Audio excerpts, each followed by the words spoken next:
සම්මා සම්බුදු සරණයි පින්වන්ත හැම දිනාටම අද දවසෙත් හැම දිනාම සම්බන්ධ වෙලා ඉන්නේ ධම්ම විවරණ වැඩසටහනත් සමග. හැමදාමත් කියනවා වගේ මේ පින්වන්ත අය දන්නවා ධම්ම විවරණ වැඩසටහනේ නිබඳව නිරතුරුව අපි සාකච්ඡා කරන්නේ අපේ ජීවිතය ගැන. ජීවිතය කිව්වහම ඉතින් පවුලේ සමාජිකයන් තමන්ගේ ජීවිතය රට ඒ හැම දෙයක් තුළම විවිධ ප්‍රශ්න තියෙනකොට අපේ තේමාව තමයි මේ සියලු ප්‍රශ්න වලදී අපි එකිනෙකාට තියෙන එක හැඟීම්. අපි එකිනෙකාට තියෙන එක හැඟීම් අපි අපිට සාපේක්ෂව තමයි අපිට අදහස් එන්නේ. ඉතින් ඒවා පිළිබඳව තිබිය යුතු නිර්ණායකයක් තියෙන්න ඕන. අපි මැදින් තියාගන්න ඕන දෙයක් තියෙන මේක තමයි හරි. මම මේකෙන් කොච්චර අපගමනයකට පත් වෙලා තියෙනවද කියලා අපි දැනගන්න ඕන. ඉතින් ඒ සඳහා අපිට කුමන හෝ යම් කිසි මූලිකව තබාගත යුතු මිම්මක් තියෙන්න ඕන.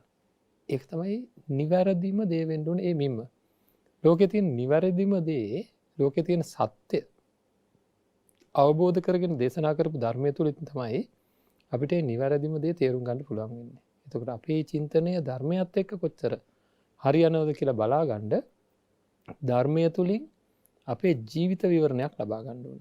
ඒක තමයි ධම්ම විවරණ වැඩසටහනේ මූලික පරමාර්ථය. ඉතින් මේ පින්වන්ත අය ඒ බව හොඳටම දන්නවා. ඉතින් අද දවසේත් අපිට මේ සඳහා හැමදාම මතක් කරනවා වගේ මේ පින්වන්ත පිරිසටත් මටත් ඔබ අප හැම දෙනාටම යමක් ඉගෙන ගන්න බලාගෙන තමයි අපි මේ වැඩසටහන නිර්මාණය කරගන්නේ. මොකද අපිට මැරෙනතුරු ඉගෙනගෙන ඉවර කරන්න බෑ. අතීතයේ වැඩ වාසය කරපු ගෞරවනීය නායක ස්වාමීන් වහන්සේලාත් එක්ක සංසන්දනය කරනකොට අපිත් මේ පින්නන්ත අයගේ භාෂාවෙන් කියනවා නම් අපිත් පඬිතුයෝ වගේ. හරියට කොයි වගේද? ලූලා නැති වලට කණයා පඬිතයා වගේ. වෙන කවුරුත් නැති හින්දා කියලා හිතෙනවා. අපි මේ ලොකු දේවල් කරන්නේ අතීතයේ වැඩ වාසය කරපු ස්වාමීන් වහන්සේලාගේ ඒ මහා ඥානය හමුවේ අපි කූඹි වගේ. ඉතින් එහෙම කී ඉඳලා හැමදාම හරියන්නේ නැහැ. කොහොම හරි ඉහළ දැනුමක් ඇති අය බවට පත් වෙන්න ඕනේ, වැඩ පිළිවෙල සකස් කර ගන්නත් ඕනේ. ඉතින් මේ සඳහා අපි හුඟක් වෙලාවට අපි වැඩසටහනට ආරාධනා කරගන්නේ එවැනි වියත් මහා ස්වාමීන් වහන්සේලා. ඉතින් අද දවසේත් අපි මේ ජයමග රූපවාහිනී මන්දිරයට පරිසරයට වැඩම කරවා ගත්තේ ඉතාම ගෞරවනීය ශ්‍රී ලංකා රාමඤ්ඤ මහා නිකායේ මහා ස්වාමීන් වහන්සේ නමක් රත්නපුර මුද්දුව සිරි සුමන මහා පිරිවෙන් විහාරාධිපති මහාචාර්ය නම කියන්න අවසරයි කෝන්ගස්තැන්නේ ආනන්ද මහා ස්වාමීන් වහන්සේ තමයි අද දවසේත් මේ පින්වන්ත අය සඳහා අපි වැඩම කරවා ගත්තේ. ඉතින් උන්වහන්සේ අපි තාම নমස්කාර පූර්වකව ජයමග රූපවාහිනිය වෙනුවෙන් নমස්කාර පූර්වක පිළිගන්නවා. තෙරුවන් සරණයි අපේ නායක ස්වාමීන් වහන්සේ. ඉතින් උන්වහන්සේලාගේ ආభాෂය අපිට අපේකම මතක් කරනවා. අතීත උරුමය, උන්වහන්සේලාගේ හැසිරීම, උන්වහන්සේලාගේ ගමන බිමන, උන්වහන්සේලාගේ ක්‍රියාකාරකම් විශේෂයෙන්ම ශ්‍රී ලංකා රාමඤ්ඤ නිකායට අදාළව අපි බොහෝ විනය කර්ම වලට සම්බන්ධ වෙනකොට, නොයෙකුත් පින්කම් වලට සම්බන්ධ වෙනකොට, උපසම්පදාදී විනය කර්ම වලට සම්බන්ධ වෙනකොට උන්වහන්සේලාගේ සම්ප්‍රදාය තුල කොයිතරම්නම් විනයානුකූල ධර්මානුකූලව ඒ හැම කටයුත්තක්ම කරනවද කියලා දකිනකොට සම්මා සම්බුදු පියාණන් වහන්සේගේ ජීවමාන කාලයේදී භික්ෂුන් වහන්සේ කියන්නේ කවුද කියලා මතක් වෙන්න අපිට ප්‍රතිරූපක සපයන ඔබ වහන්සේලාගේ මේ ජීවිතය. ඉතින් හැම පැත්තකින්ම අපිට අපේකමක් නිර්මාණය වෙන්නේ ඔය කිව්වට බුදුරජාණන් වහන්සේගේ ධර්මයත් එක්ක. සිංහල සංස්කෘතියක් හැදෙනවා නම් හැදෙන්නේ එහි ආభాෂය, එහි මූලය, එහි අරටුව බුදුරජාණන් වහන්සේගේ ධර්මය සහ විනය අපේ ස්වාමීන් වහන්සේ.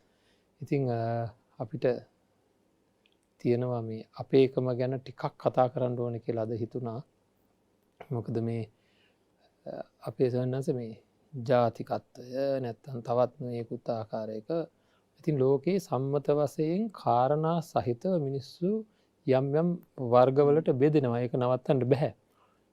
අපි ආධ්‍යාත්මික වශයෙන් ඉතාම සමානාත්මතාවයෙන් යුතුව සියලු දෙනාටම හැම දිසාවටම අනුක සත්වයාගේ ඉඳලා මහා ස්ථූල සත්වයා දක්වාම එකම හැඟීමෙන් කටයුතු කරාට සම්මත වශයෙන් ඒ හැඟීම වෙනස් කරන්න කියන නෙවෙයි අපි සන්නස නමුත් සම්මත වශයෙන් මේ වෙනස පේනවා වෙනස වෙවුණට අපිට ප්‍රශ්නයක් නෙවෙයි.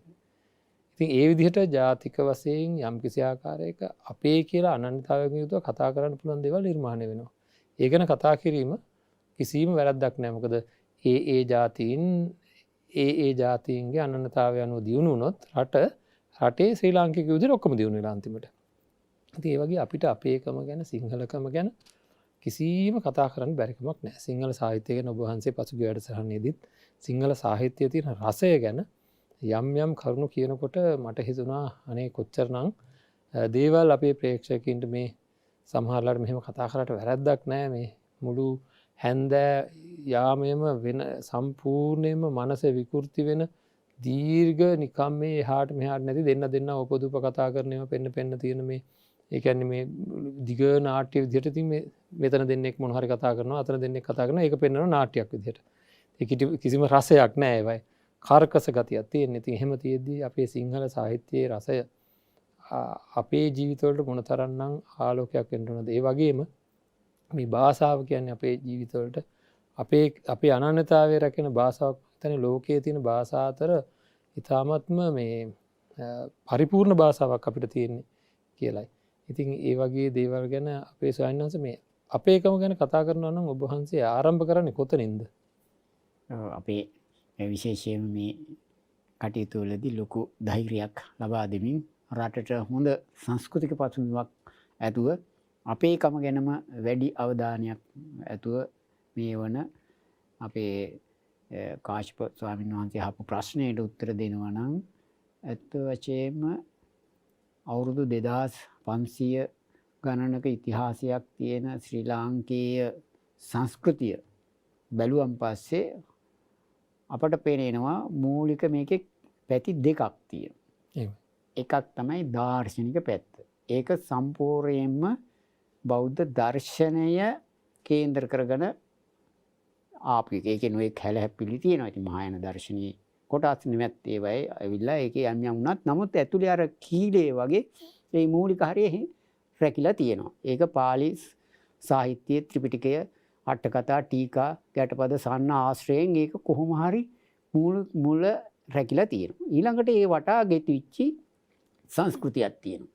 ඒ සංස්කෘතිය විශේෂ වශයෙන් මිහිඳු මහරහතන් වහන්සේගේ කාලයේදී සංඝමිත්තා මෙහෙණින් වහන්සේ සමග ආපු ওই 18 කුලක ශිල්පීන් හාපද්ද වෙච්චි බෞද්ධ සංස්කෘතියෙන් සංවර වෙච්චි සංස්කෘතියක්. එහෙම. එතකොට මේකේ තියෙනවා මූලික විශාල ගහේ අතු දෙකක්. එහෙම. විශාල අතු දෙකක් තියෙනවා. ඒ අතු දෙකම එක ගහේ. එහෙම. නමුත් අතු දෙක තමයි ඊට පස්සේ පුංචි අතු ඉති ගිහිල්ලා විශාල වශයෙන් පැතිරලා තියෙන මහා වෘක්ෂයක් බවට ඒකට කියනවා අපි සිංහල සංස්කෘතිය කියලා. එහෙම. ඒ ඕක අර පැරණි සාම්ප්‍රදායික අදහසින් කියන්නේ හරියට වැවයි දාගැබයි කියලා. එහෙම. වැව කියලා කියන්නේ ආර්ථික ශක්තිය. එහෙම නැත්නම් බාහිර අපේ සංස්කෘතික සංවර්ධනය. දාගැබ කියලා කියන්නේ ආධ්‍යාත්මික ශක්තිය. ඒක තමයි ඇතුලේ. ඒකෙන් කියන්නේ දාගැබ කියලා කියන්නේ ආර්ය අෂ්ටාංගික මාර්ගය කේන්ද්‍ර කරගත්ත ජීවිතයක් සකස් කර ගැනීමට ගොඩනැගීම සංකේතයක්. ඒ චෛත්‍ය රාජයන් වහන්සේ නිර්මාණය වෙලා තියෙන්නේම ඒ විදිහටම තමයි මුල ඉඳලා පාදම ගත්තාම තියෙන්නේ ඔක මුල් කණු 8කින් තමයි පටන් ගන්නෙ. ඒ 8 කියන්නේ අෂ්ටලෝක ධර්ම වලින් පටන් ගන්න ඊට පස්සේ ඒක අත්‍යවාරම දාලා ගන්නකොට එතන සකස් කරනවා පේසාවල්ලු. පේසාවල් කියන සීලය අර්ථවත් කරනවා චූල සීල මධ්‍යම සීල මහා සීල. එතනින් පස්සේ එනකොට ගර්භයේ ක්‍රමයෙන් හීන් වේගෙන උඩට යන්නේ. එතකොට සමාධිය. ඒ සමාධි ගිහිල්ලා ඔන්න ප්‍රථම ධානය, ද්විතීය, තෘතීය එනකොට රූපාවචරය. එතකොට ඔන්න අතන හතරස් කොටුව. එතනින් උඩට යනකොට ඔන්න අරූපාවචර ධාන. එතන දැන් දේවතා කොටුව. උඩට යනකොට කොත් කැරැල්ල. ඒක සෝවාන්, සකෘදාගාමි, අනාගාමි, අරියත් මාර්ගඵල. අර ඒ කැරැල්ලේ තියෙන රවුම් 8යි. ඒක මුදුනේ තමයි අපි කොත පලඳන්නේ. එතකොට ආන චූඩාමාණික්‍ය වගේ තමයි නිවන. ඉතින් මේ වගේ මහා ගැඹුරු දර්ශනයක් ඒ තුල චෛත්‍යරාජයන්න් වහන්සේකින් කියවෙනවා බුදුජාණන් වහන්සේගේ චරිතය සම්බන්ධ කරගෙන බෞද්ධ දර්ශනය ප්‍රදර්ශනය කරනවා. වැව කියලා කියන්නේ ආර්ථික ශක්තිය. අපේ රටේ විශේෂයෙන් කෘෂි කාර්මික ක්ෂේත්‍රයක් තියලා තියෙන. ඉතින් ඒ අනුව විශාල ක්ෂේත්‍රයක් තියෙනවා. විශාල වාපි සංස්කෘතියක් තියෙනවා. ඒ පිළිබඳව අපි විශේෂ වශයෙන් කතා කරන්න වටිනවා. මොකද වර්තමානයේ අපේ රටේ විශේෂ ප්‍රබුද්ධ බවකුත් තියෙනවා මේ කෘෂි කර්මාන්තයේ පිළිබඳව. ඉතින් මේවායේ අපි වර්තමානයේ පැත්තෙන් බැලුවම් පස්සේ ඒ අපේ මහා සංස්කෘතියේ පද්ධතියට වෙච්චි පාඩුව තමයි අද අපට භුක්ති විඳින්න වෙලා තියෙන්නේ. ඒකට කෙනෙක් අහන්න පුළුවන් ඇයි එහෙම කියන්නේ හාමුදුරනේ ඉස්සර අනුරාධපුරයට යන්න දවස් ගාණක් ගියානේ. ඔය කතන්දර පැරණි කතාවල තිනවා අටුවා කතාවල හාමුදුරුවෝ තිස්මාරාමයේ ඉඳලා දවස් ගණනක් පයින් අනුරාධපුර මහා විහාරයට වැඩපු හැටි. එතකොට ඊට පස්සේ දවස් ගාණක් එනකොට එහෙම නෑ අද මේ උදේ බස් එකේ ගියාම හවසට වෙන්නත් පුළුවන්. ඉතින් ඒ වගේ දියුණුයි. අද බුරුමෙට ගිහිල්ලා එනවා නම් ඒ තරම් ප්‍රශ්නයක් නෙමෙයි. එහෙමයි. එදා කොච්චර අමාරුවෙන්ද බුරුමෙට ගිහිල්ලා තියෙන්නේ අබගාවත්තේ සරණම් කරලා හාමුදුරුවෝ. නමුත් අද දියුණු හරිය තාක් වේගය වැඩි. හැම තාක්ෂණයත් එක්ක හැම එකතැනම වේගය වැඩි. අධිවේගී තමයි අත් වශයෙන් ඒක දැන් අද අධිවේගී මාර්ග. අධිවේගීව දැන් අපිට කතා කරන්න පුළුවන්, දකින්න පුළුවන්, සාකච්ඡා කරන්න පුළුවන් ඒ තාක්ෂණයත් එක්ක. එදා ඒක අධිවේගී වුණෙත් නැහැ, වේග වුණෙත් නැහැ. මධ්‍යම ගියේ. අන්න ඒක තමයි ආර්ථිකයේ මධ්‍යමෙන් ගියේ. මධ්‍යමෙන් ගිය නිසා ඒගොල්ලෝ සෞභාග්‍ය උරොත්තු දෙන සෞභාග්‍යයක්. ඒකේ තිබුණ අර දර්ශනයෙන් දීපු බෞද්ධ දර්ශනයෙන් දීපු න්‍යායක්. ඒ න්‍යාය මොකද්ද? මිහිඳු මහරහතන් වහන්සේම රජුරවන්ට දෙවෙනි පැතිස් රජුරවන්ට කියලා දුන්න එක තමයි වැව හදනකොට මෙහෙම හැදෙන්න ඕන. මෙන්න මේ විදිහයි වැවේ නිර්මාණය. මේ වැවේ වැඩි වතුර එන්නේ මේ පරිසෙ මෙහෙමයි කියලා. පාලකෙක් වශයෙන් රජතුමා පාලනය කරන්න මේ විදිහට ඔබ පාලකෙක් පිටක් මේකේ අයිතිකාරය නෙමෙයි කියලා. ගස් කොළන් රකින්න ඕනේ. එහෙම කියලා ඒකෙන් කියවෙන්නේ මොකද්ද? ඔබ ස්වභාව ධර්මයේ විකෘති කරන්න යන්න එපා. බෞද්ධ දර්ශනයේ තියෙනවා න්‍යාම පහක්. එහෙමයි. එක න්‍යාමයක් තමයි උතු න්‍යාමය. අත් වශයෙන් උතු න්‍යාමයේ ඉක්මවන්නේ ගියේ නෑ බෞද්ධ සංස්කෘතියේ. බෞද්ධ ජීවන දර්ශනයේ වාපි සංස්කෘතියේ. කවදාකවත් උතු න්‍යාමයේ ඉක්මවලා නෑ. ඒ වගේම අනික එක තමයි මේ බීජ න්‍යාමය. බීජ න්‍යාමය ඉක්මවන්න ගියෙත් නෑ. වර්තමාන දියුණුව නිසා ඉතා වටිනා දෙයක් වෙලා තියෙනවා. කියන පළදාව බොහොම ඉහළ මට්ටමට දියුණු කරලා තියෙන ජනගහණය වැඩි වෙනකොට අස්වැන්න වැඩි කරන්න ඕන. ඒකෝද ආහාර අවශ්‍යයි. සාමාන්‍ය අපට 1/20ක් නම් මදි. එන 1/100ක් දක්වා 150ක් දක්වා අස්වැන්න. එතෙන්දි බීජ න්‍යාමයේ ඉක්මීමේ ප්‍රතිඵල වශයෙන් ඔන්න සමහර ඒවා දැන් අද බීජ විකෘති වෙලා ඒයින් අපට ලෙඩ රෝග වැඩි. ඊළඟට උතු න්‍යාමයේ ඉක්මීම නිසා තව පැත්තකින් ලෙඩ රෝග වැඩි. ඉතින් මේ දෙක තමයි ඇතුළත සංස්කෘතියේ තියෙන දර්ශනය. සංස්කෘතියෙන් කියනවා මේගොල්ලෝ බොහෝම සාමකාමී එකමුතුව ඉන්න හොඳ සුහෘදයෝ. ඒ කියන්නේ එකට හදවතක් තියෙන්නේ. සහෝදරයෝ කියලා කියන්නේ හදවතක්. එතකොට ඒ සුහෘද මිත්‍රශීලීව කටයුතු කරන ඒ සංස්කෘතික පසුබිම ගොඩනැගෙන බෞද්ධ දර්ශනය.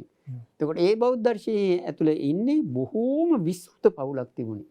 අපේ අම්මා මිසක් මගේ අම්මා නෙමෙයි. අපේ තාත්තා, අපේ අයියා, අපේ අක්කා, අපේ නංගි, අපේ මල්ලි, රිදී නැන්දා, අපේ හාමුදුරුවෝ, අපේ පන්සල, අපේ ගම, අපේ පාර. දැන් හිමන ආණ්ඩුවේ පාරන්නේ තියෙන්නේ. ආණ්ඩුවේ පාරේ තියෙන්නේ ඕන එකක් කරගෙන යන්න පුළුවන්.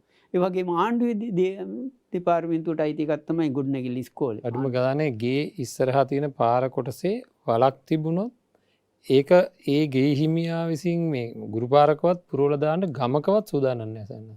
අන්න එතකොට සංස්කෘතික විභජනයක්. සංස්කෘතික වෙන්වීමක්. අපේ චින්තනය වෙන් වෙලා අපි ගස් කැලේ ගස් කපන්න කැපුවේ නැහැ මේ මිනිස්සුම. ඇයි අපිට වැවට වතුර තියෙන එකනේ මේ ගස් කපුවම් පස්සේ. එහෙම කරන්නේ කවදාකවත් ගඟ ආද්දර තියෙන ගස් කපන්නේ නැහැ. ගඟ කිට්ටුව තියෙන ඒවා කපන්නේ නැහැ. ගඟට අපිරිසිදු කරන්නේ නැහැ. වතුර බොහොම ගෞරව විදියට රැක්කා. ජලය රැක්කා. ඒ වගේම ගස් කොළන් රැක්කා. සිව්පව සතෙක් වුණත් එක පාට සත්තු මරන්නේ නැහැ. හේනට ගිනි තිබුවට එක පාට ගිනි තියන්නේ නැහැ. වටේ රවුමක් ගිහිල්ලා කෑක් ගහලා කියලා මම දැන් ගිනි තියනවා. මේක ඉන්න සත්තු අයින් වෙන්න ඕනේ. මට ගොවිතැන් කරගන්න මේක පිරිසිදු කරගන්න. කොයිතරම් අර සත්තුන් කෙරෙහි කරුණාවෙන් මෛත්‍රිය මෛත්‍රියක් තිබුණාද කියලා. ඔය තියෙනවා බදුල් ටැන් ලිපිය දැන් බදුල්ලේ කෞතුකාගාරයේ දිසාපති මන්දිරය තියෙනවා. ඒකේ තියෙනවා මණ්ඩපයේ තබා බුලත්පුවක් නොවිකිණිය යුතු නොයි කියලා. ඒ කියන්නේ මඩ අපිරිසිදු තැන්වල තියලා බුලත්පුවක් වගේ මේ ශනිකව ආහාරයට ගන්න දේවල් කන්න එපා. එහෙම තිබ්බොත් එහෙම දඩ ගන්නවා. දඩ ගහලා ඒක මයංගන චෛත්‍යයට පූජාවට යොදන්න කියලා තියෙනවා. ඒ වගේම පදිවදිනා ගොනිගොන් නොගන්න ආයිසා. ඉතින් අද කොච්චර මේ ආර්ථික හොඳ න්‍යායක්ද කියලා බලන්න. ඉතින් කියන්නේ ඉස්සර තවලම් වලින් තමයි බඩු ගෙනහලා තියෙන්නේ. තවලම් වලින් බඩු ගේනකොට සමහර කූට වෙලෙන්දේ ඉන්නවා ටිකක් ඈතට යනවා 70 කිලෝමීටර් 3ක් 4ක් ඈතට ගිහලා තව වෙළඳ පොළ තියෙන්නේ මෙතන මේ බත් මුල්ලේ නම් යනවා තව ටිකක් එහාට ගිහලා තියෙන මේ අද මේ හුඟක් වී බොහොම ගණන් අඩුයි හාල් අඩුයි පළතුරු එහෙම බොහොම ගණන් අඩුයි හුඟක් ඇවිල්ලා තියෙන පොළට මේ ඕටි ඔක්කොම දෙනවා මම ගන්නම් කියලා අඩු ගානට ගන්නවා. ඕටි මේ තවලම් ගලවන්න එපා. කොහොම අරගෙන යන මම කියලා මිනිහා දැන් ඒ ටිකත් අරගෙනවා. ඔක්කොම අරගෙන ඇවිල්ලා අඩු ගානක් දීලා අර ගොවියොට්ට ආපහු යවනවා මගදීම. ඒතෙන්දී ඒක දැනගෙන රජුරු උද්දඩ ගහලා තියෙනවා. එහෙම ගන්න එපා. එන්න අරින්න මේ පොළට. පොළ කියන්නේ සති පොළ වගේ. පොළට එතෙන්දී මේ මිනිස්සු ඒතකොට දැනගන්නවා මේක පොදු මිල මේකයි. ඉතින් අන්න ඒ වගේ අල්ලස් දූෂණ වගේ දේවල් වලට පවා සැලකිල්ලක් දක්වලා තියෙන අන බෞද්ධ දර්ශනීය මේ දීලා තියෙන්නේ. බෞද්ධ දර්ශන චින්තනය. ඒක සංස්කෘතික වශයෙන් කොච්චර මිනිස්සු හැදෙනවද? වෙලෙන්ද හැදෙනවද? ඒ වගේම පිරිසිදුව අපි ආහාර ගන්න ඕනේ, පිරිසිදුව ආහාර බඩු විකුණන්න ඕනේ. මේවා වසක කවණ එකක් නේ අද කරන්නේ. අද වක්‍ර ක්‍රමයට නෙමෙයි ඍජුවම පැහැදිලිවම දන්නවා.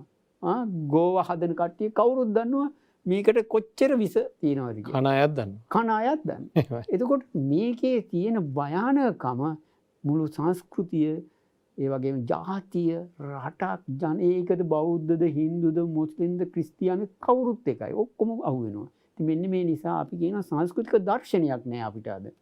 සංස්කෘතික චින්තනයක් නැහැ. ඒ වගේම අපට මේ රටේ මිනිස්සයා පිළිබඳව ආධ්‍යාත්මික හරය පිළිබඳව අවබෝධ ගන්න නිකන් මමත්වයේ මම කියලා මට විතරයි. මට ඔක්කොම මංගාවට එකතු වෙන්න ඕනේ මට විතරයි. බෞද්ධකම නැති වුණත් සමහර රටවල් දියුණු වුණේ ඒ ජාතික වශයෙන් තිබුණ ප්‍රතිපත්තියක් යාලට අනන්‍යතාවයක් තියෙන ප්‍රතිපත්තියක් තියෙන හින්දා නේද අපි සන්නේ. ඔව් ඇත්ත වශයෙන්ම හැම රටක්ම ওই දියුණුච්ච රටකට ඒගොල්ලන්ගේ තියෙනවා දැන් චීනී තාම හොඳ චින්තනයක් තියෙන චීන කියන චින්තනය. ජපාන් කියන චින්තනය හොඳ ශක්තිමත් චින්තනයක් තියෙනවා.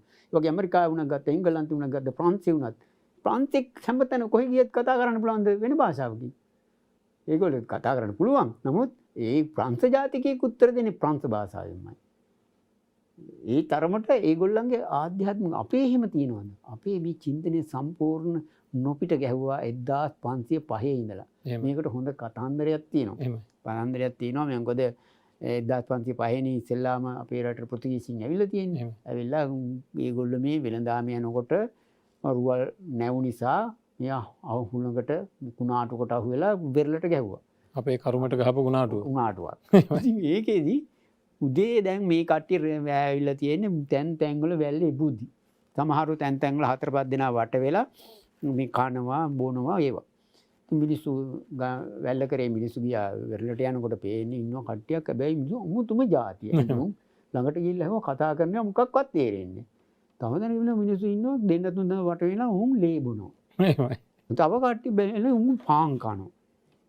මේ සූගේ මේ තියෙන තිරුවනාගල් කකාස් ලේ බොනවා.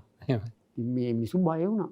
බයලා ඉක්මනට අරගොල්ලෝ වට රවුමක් දාලා ආරක්ෂාවට පැල්ලා ගියත් කියලා මුක්කු දන්නේ නැහැ කියලා රජුරන්ට ගිහිල්ලා කිව්වා. කෝට්ටේට ඇවිල්ලා කිව්වම පස්සේ රජු කිව්වා අල්ලගෙන වරේ කිව්වා අට්ටි ඔක්කොම අරගෙන ආවා. ඉතින් හැබැයි කෙලින්ම අරගෙන ආවෙන්න මුක්කුද දන්නේ නැහැ කියලා පරන් ගියා කෝට්ටේ ගියා වගේ කියලා කියන්නේ. එහෙමයි. අරගෙන ඇවිල්ලා ඉතින් රජු ඊට වඩා බුද්ධිමත් හොයලා බැලුවා අනේ මේ ආපු ආගම අනේ මුන්ට හොඳට කන්න දීපල්ලා සයිකල් වල දීපල්ලා සකරාලකපාල කියලා ඒවුවා. නමුත් අද අපි ඒ ලේබුණු. අද අපි ඒ තිරුවනාගල් කන. ඉතින් මෙන්න මේ සංස්කෘතික වෙනස ඉතා භයානක ගිහිල්ලා අද අපේ සමස්ත සමාජයේම කිසිම ආගම් වේදයක් ಜಾති වේගයක් උගත් නුගත් බෙදෙන සියල්ල මේකට අහු වෙලා තියෙන්නේ. මේ සංස්කෘතික ඝාතනයක් මේක. එහෙම ಜಾති ආගම් වේද මොනවා තිබුණත් කමක් නැහැ. ඒක හරි පැත්තට නම් ගිහිල්ලා තියෙන්නේ. හරි පැත්තට ගියා නම් අපේ තියෙන්න ඕනි අඩුතරමින් නිරෝගිකමවත්. එහෙම අද අපි නිරෝගීද? අපේ කෑම අපේ මේ අපිට හුස්ම ගන්න එහෙම නැත්තම් වතුර ටිකක් බොන්න නිදහසේ අපිට එහා මෙහා යන්න තව ඉදිරියට තව මොකක් වෙයිද කියන්න බෑ. ඔබ වහන්සේලාගේ තරුණ කාලෙදී අඩුම ගානේ නිකන් හරි කවුරු හරි කියනවා වතුර විකුණන කාලයක් එනවා කියලා අපි විශ්වාස කරනවා. දැන් අපිත් බලංගොඩ බොහොම දුෂ්කර ගම්මාන. එහෙමයි. අපි කිලෝමීටර් 8ක් 6ක් විතර වගේ පයින් ඉන්නේ. එහෙමයි. ඉතින් හරි කැලිය මෙලින් එහෙම තියෙනවා පීලි තියෙනවා. පීලි කියලා කියන්නේ මිනිස්සු නාන්න එහෙම හදාගත්ත ඒවා. අපි දුවන ගමන්ම අරකට අත්ත තියලා වතුර බොනවා. ඔක්කොම එහෙම තමයි මිනිස්සු යන්නේ කිසි බයක් නැහැ කිසි දෙයක් නැහැ. බොන්නේ කවුරුවත් මේ වතුර දැනට ඇත්ත වශයෙන්ම තවමත් අපේ ගම් වල ඉන්නවා. ඔය පයිප් වතුර බොන්නේ නැහැ. බොන්න බෑ ඒගොල්ලන්ට අර ක්ලෝරින් දාලා කියලා. ඒක තවමත් ලිං වල වතුර බොන්නේ. නමුත් අද තියෙන පසුබිම ගත්තම මේ බෝතල් වතුරවත් නොතිබුණා නම් ඔච්චර අමාරුවේ වැටෙනවා. ඉතින් මේ தത്വයට අපි වෙනස් වුණේ සංස්කෘතිකම වශයෙන් අපේ වෙනසක්.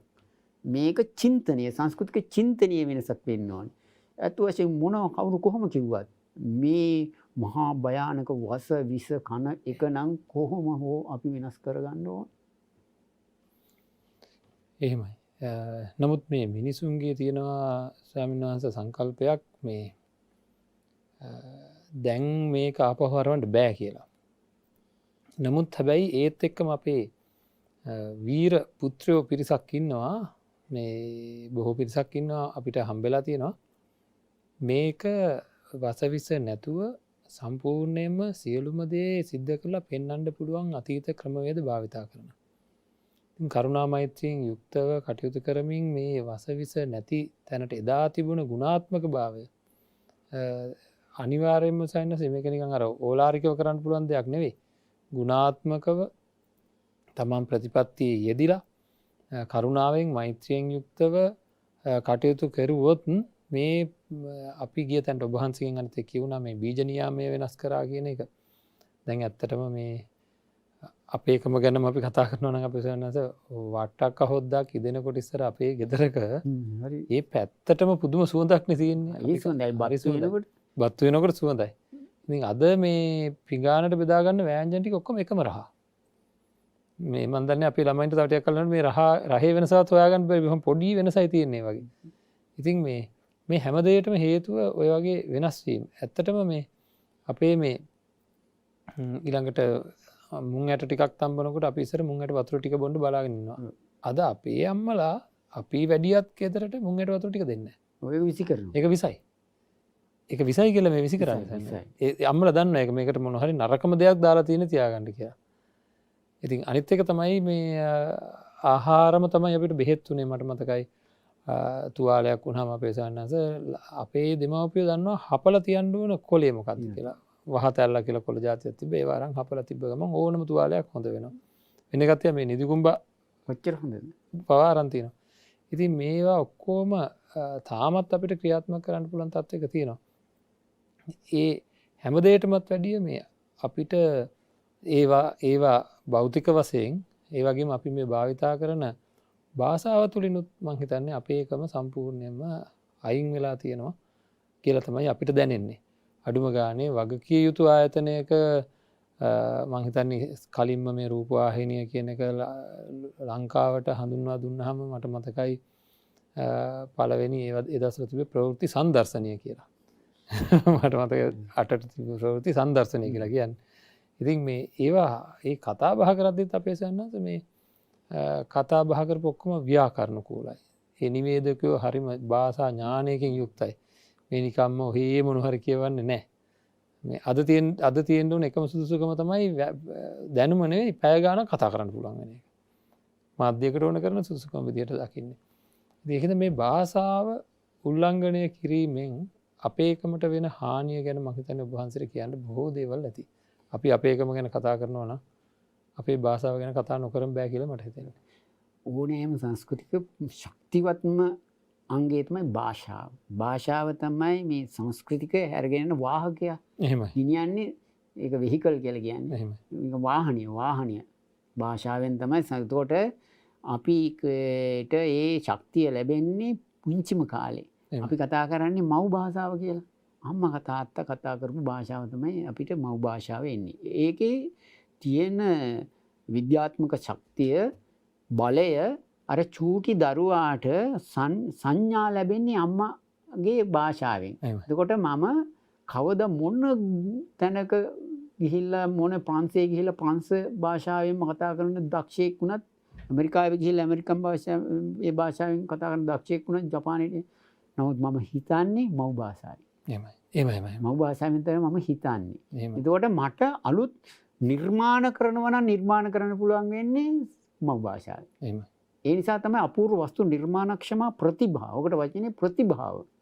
ප්‍රතිභාව කියලා කියන්නේ අපූර්ව දේවල් නිර්මාණය කිරීමේ කුසලතාව. දැන් බලන්න සැලෙනි සංදේශයේ කියනකොට රාහුල හාමුදුරුවෝ කියනවා විලිකුන් සුරත් පළවෙනිවේ රිවි මණ්ඩල. හවස වැල්ල ගාවට ගිහින් අපිට මාතර රුණි සිද්ධාලේ ඉන්නකොට ලස්සනට පේනවා ඉර හවස 5-6 අතර ලස්සනට අර සිටිජේ තියෙන රතු පාටට ලස්සන ඩිංග එක පාත් වෙලා එනවා. ඉතින් හැල්ලෙන් සමහරලාට වැහිනවා ආයි මතුවෙනවා. එතකොට අර රාහුල හාමුදුරුවෝ දැක්කේ පන්සලේ ඉන්නකොට ලස්සනට අඹ ගහේ ගෙඩි ඉදිලා ලස්සනට තියෙනවා. සමහර ගෙඩි තියෙන ඉදිලා දැන් වැටේ කියලා.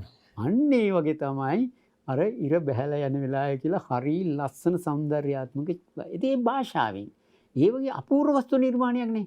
අපිත් දැකලා තියෙනවා. කොච්චරවත් ඔය වැල්ල කරේ මුහුදට ගියාම ඔක පේනවා. අවසට. නමුත් අර රාහුල හාමුදුරුවෝ හිටපු විදිහට අපි හිතුවේ නෑනේ. දැන් ඕක තව එක්කෙනෙක් කියන ගුත්තිල කාව්‍ය කීර්ති වෙන්නේ හවසට ඒ වගේ ඉර බහැලා යන එක හරියට කුඹුර කොටලා මඩ වතුරේ තැන් වල පිඩලිත් එක්ක තියෙනවා වගේ අහස දිහා බැලුවම කියලා. ඒක ජානකී හරණ කවිය කියනවා. එයා රජුරු කුමාරවරු ටික ඔක්කොම ගිහලා මේ නානවා මුහුදේ. එතකොට තරඟට ඒගොල්ලෝ මුහුදේ ගැඹුරු බලනවා.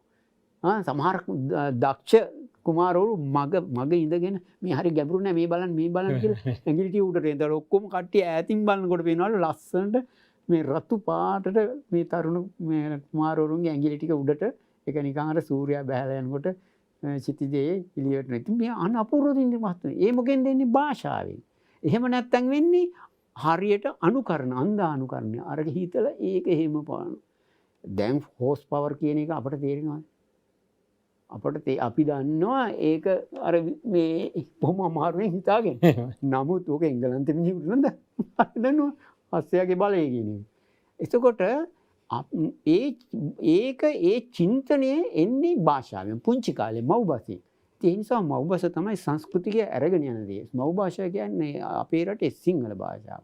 සිංහල භාෂාවෙන් තමයි අපේ සංස්කෘතික උරුමය තියෙන්නේ. ඒකට සිංහල භාෂාව යම් විදිහකට පිරිනවනවා කියන්නේ සංස්කෘතික උරුමයේ පිරිනවනවා කියන්නේ. සංස්කෘතික උරුමයේ චින්තනය පිරිනවනවා කියන එක. චින්තනය පිරිනනකොට ඉතින් ආයි කියන්නේ ඊට පස්සේ ඉතින් ඔක්කොම ඕනාතර කොයිකටත් හරි. කොහොම කිව්වත් කමන්නේ. ඒක තමයි මේ නිවේදකෙින් පේන්නේ. ඒගොල්ලෝ ඇත්ත වශයෙන් භාෂාවේ තියෙන වටිනාකම හරවත් බව භාෂාවේ තියෙන ඕජෝ ගුණය කියලා එකක්. කියන්නේ භාෂාව ශක්තිමත්ව පාවිච්චි කළොත් එහෙම ඒකෙන් හරියට භාෂාව වාචාර්ය තියෙනවා ව්‍යංගාර්ථ තියෙනවා ධොනිතාර්ථ තියෙනවා. මේ මිනිස්සයා නිකන් හරක වගේ වැඩ කරන්නේ. ඊුවන් පස්සේ ඒකේ ව්‍යංගාර්ථ තියෙනවා. ඒ වගේ ධොනිතාර්ථ තියෙනවා. වාචාර්ථයකුත් තියෙනවා. මිනිහා නිකන් කරපු වැඩේ නිකන් මහා බාල වැඩක්. එහෙම. එන්නේ ඒ වගේ හිතන්න පුළුවන් වෙන්නේ චින්තනය වර්ධනය වෙන්නේ නම් භාෂාව. ඒ නිසා භාෂා අධ්‍යයනය අත්‍යවශ්‍ය දෙයක් මේ රටේ. මේක වෙන රටක නෑනේ. මේ පුංචි දූපතේ අපි බොහොම සුළු ජනගහනයක් මේ කරගෙන. මේක වටිනා භාෂාවක් කියන්නේ ක්‍රිස්තු පූර්ව 3 වෙනි සතවර්ෂයේ ඉඳලා ඕනෑම අවුරුදු 100ට මේ භාෂාව සංවර්ධනය වෙච්ච හැටි කියන්න පුළුවන්. ඒක ඓතිහාසික වාග් විද්‍යාවෙන් ඔප්පු කරලා පෙන්නනවා අපේ මහාචාර්ය පරණිතාන මහත්මයා. කෞතුකාගාරයට ගියාම බලන්න අක්ෂර පරිණාමය කොහොමද උනේ කියලා සංස්කෘත නාගර කයන්න පරිවර්තන වෙලා තියෙන හැටි වෙනස් වෙලා අවුරුදු 100ට අද තියෙන මේ කයන්නමයි. අනේ ඔය පුංචි දරුවෙක් පළවෙනි අවුරුදු 2 3 4 අවුරුදු 100ක් පින්තූර 100ක් අරගෙන බැලුවම අර පුංචි දරුවම තමයි මේ 100 අවුරුදු 100ක වයසක කෙනා. අන්න ඒ වගේ මේ සංස්කෘතියේ සිංහල භාෂාවේ සිංහල සංස්කෘතියේ සිංහල සාහිත්‍යයේ සිංහල කාව්‍යයේ සිංහල ගද්‍ය කාව්‍ය පද්‍ය කාව්‍ය වල සන්න ගැටපද අටුවා ටීකා මේ ඔක්කොගේම මේ සියුම් නාලයක් වගේ තියෙනවා. අර මහා ගහේ අතු තනින් තන මතුවලා අදත් පිපෙනවා. අදත් පිපෙන ඒ පිපෙන මල් තමයි හොඳ ලස්සන නිර්මාණ හොඳ ඒවා තියෙනවා. ඒ අතර කිසිම වැඩකට නැති සර්වපිත්‍ර මල් වගේ අර හදලා තියෙන අර කොච්චරවත් මල් පළඳනවා ඒව දැන් මල් වැල් කියලා. මනේ ඉටිකොල. කොච්චර එක පැත්තකින් ඊටි කොලේ නිසා කිසි වටිනාකමක් නැහැ. කිසි සුවඳක් නැහැ. කිසිම වටිනාකමක් නැහැ. බලලාට ඒක පළඳගෙන ඉන්නේ ඇඟටත් කසනවා වගේ. නමුත් අපි ලස්සනට අර නිල් කට්ටෝල් මලක ඇවුණු වැට්කොල් මල්සේ කිව්වා වගේ නිල් කට්ටෝල් මල් ටිකක් අරගෙන ලස්සනට එහෙම අමුණුවන් පස්සේ කොච්චර සුවඳද. නෙළුම් මලක් මහ නිල් මලක්. ඉතින් අන්න ඒ වගේ සුවඳවත් සංස්කෘතියක් තමයි සිංහල සංස්කෘතිය අපේ උරුමේ තියෙන්නේ. භාෂාව තමයි ඒක ඇතුලෙන් නූල වගේ යන්නේ. ඉතින් අනිත් පැත්තෙන් ගත්ත ඒ කලා නිර්මාණ සාහිත්‍ය ක්ෂේත්‍රය ඒ වගේ අනිත් නොයෙක් අංශවල තියෙනවා මේක මහා විශාල පුළුල් ක්ෂේත්‍රයක්. ඒවා අපි ඇත්ත වශයෙන්ම ගෞරවයෙන් අධ්‍යයනය කරන්න ඕනේ. ගෞරවයෙන් මේවා සොයන්න ඕනේ. මේවාට අපේ සැලකිල්ලක් තියෙන්න ඕනේ. මේ රටේ පුංචි ජනතාව වුණාට හරිම හොඳ සංස්කෘතියක් තවමත් තියෙනවා. අම්මට තාත්තට තවම සලකනවා අපේ අය. පවට බයක් තියෙනවා. ඒ වගේම තවමත් අපි කවුරුත් දන්නවා ගස් කොළන් කපන්න හොඳ නෑ කියලා. එහෙම ඒක දැනෙනවා. දැනෙනවා තවම කොච්චර මහා පාළුවෝ හිටියට ඔය අතරේ ඉන්නවා කෙනෙක් දෙන්නෙක් හරි අනේ ගස් කපනවා හැටි කියලා අපරාධි කියලා. ඒ නිසා භාෂාවට උනත් හොඳ කැක්කුමක් ඇතුව භාෂාව සාහිත්‍ය සංස්කෘතිය රකින්න ඕනේ කියන අය ඉන්නවා. නමුත් අර ඒකට අවබෝධයක් නැති කිසිම හරයක් නැති මෙලොවක් පරලොවක් නැති අයාලේ යන නිකම් මේ සල්ලි නැත්තම් විනෝදයේ සුළු ආස්වාදයකට යට වෙච්ච පිරිස වැඩි වෙගෙන යන එක තමයි අපිට සංවේගය. එහෙමයි. අපි කාටත් ලොකු වගකීමක් තියෙනවා මේ බෞද්ධකමත් එක්ක ගොඩනැගිච්ච සංස්කෘතිය. ඒ සංස්කෘතිය ආරක්ෂා වෙන පදනම තමයි භාෂාව. එතකොට අපේ ස්වාමීන් මේ අපේ රටේ තියෙනවා මේ නීති පද්ධතියක්. මේ නීති පද්ධතිය මට මේ ඔබ වහන්සේගෙන් බොහොම වටිනම දෙයක් අපේ අයට හිතන්න යමක් ලබා දෙන්න ඕන හින්දා මම එහෙම එකක් අහන්නේ. මොකද ධර්මයේ තුලින් ඇත්තටම විවරණය කිරීමක් කියන එක අපි හැමදාම කියන හින්දා මේ නීති පද්ධතිය ඇත්තටම මේ අපේ රටට ආවේනික නීති පද්ධතියක් නෙවෙයි. මේක ගෙනල්ලා හරියට නිකන් අපේ ගෙදර අම්මයි තාත්තයි දරුවෝ ටිකයි එතකොට සීයයි ආච්චිය ගෙදර මණ්ඩලයේ ඉතින් එයාලට ස්වාධීනව ඉන්නකොට මේ තාත්තා කරන්න ඕන යුතුකම් ටික මේක තාත්තා හැරෙන්න ඕන මේ පැත්තට මෙයා මෙහෙම ඉන්න ඕන මෙහෙම ඉන්න ඕන කියලා නීතියක් දැම්මා වගේ තමයි මේ රටේ නීතිය. හැබැයි ඒ නීතිය අභිබවා ගිය ඔබ වහන්සේ සඳහන් කරපු මේ මව් භාෂාවෙන් දැනෙන සදාචාරාත්මක නීතියක් අපේ හිතවල තියෙනවා. ඒක ඇත්තටම සදාචාරාත්මකකම. ඒක අඩු වෙනකොට තමයි ඔය පුංචි ළමයින්ව දූෂණය කිරීම වගේ දේවල් සිද්ධ වෙන්නේ සහ මේ නීතියෙන් රිංගලා ගිහලා අසාධාරණකම් කරන්නේ. නීතියෙන් රිංගලා ගිහලා අසාධාරණකම් කරන්න බෑනේ අපේ සදාචාරාත්මක හැඟීමක් තියෙනවනේ.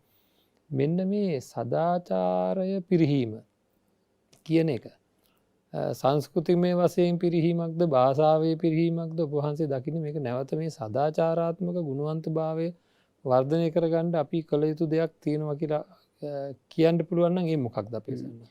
ඒ ප්‍රශ්නේදී අපිට පැහැදිලිව උත්තරයක් දෙනවා නම් මේ කෙටියෙන් කියන්න තියෙන අධ්‍යාපනය වගේ කියන්න ඕනේ. එහෙමයි. අධ්‍යාපනය තමයි මෙතන ලොකු බලපෑමක් කරලා තියෙන්නේ. ඒ හැම ක්ෂේත්‍රයකම අපට අධ්‍යාපනය කියන එකේ හොඳ ගුණ තියෙනවා. ඒ නැහැ කියන එක මම සම්පූර්ණයෙන්ම විශ්වවිද්‍යාල අධ්‍යාපනය, නීති අංශයේ අධ්‍යාපනය, ඒ වගේම ඉංජිනේරු නොයෙක් අංශ කලා අධ්‍යාපනය ඒවා බොහොම හොඳ මට්ටමක තියෙනවා. ඒවෙන් ලොකු විශ්වවිද්‍යාලවල ලොකු පරිශ්‍රණ කරලා ලොකු සේවාවන් කරනවා. ඒ වගේම ගුරුවරු, ඒ වගේම පහළ නොයෙක් ශ්‍රේණිවල කාර්මික අධ්‍යාපනයේ ලොකු සේවාවක් කරනවා. නමුත් ඒ අස්සෙන් ලොකු පාඩුවක් වේගෙන යනවා. ඒක අපිට දැනුනේ නැහැ. ඒක තේරුම් ගත්ත අය සමහර කාලවල හිටියා. නමුත් ඒව ගණන් ගත්තේ නැහැ. ඔන්න කෘෂි අධ්‍යාපනයේට වෙච්ච පාඩුව එක්තරා යුගයක තේරුම් අරගෙන තිබුණා.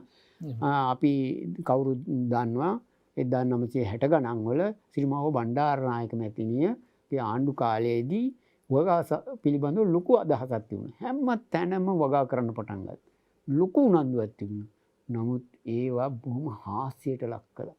එහෙමයි. හාස්‍යයට ලක්ලා කෘෂි කර්මාන්තයේ දියුණු වෙන්න ඕනේ ඔහොම නෙමෙයි කියලා.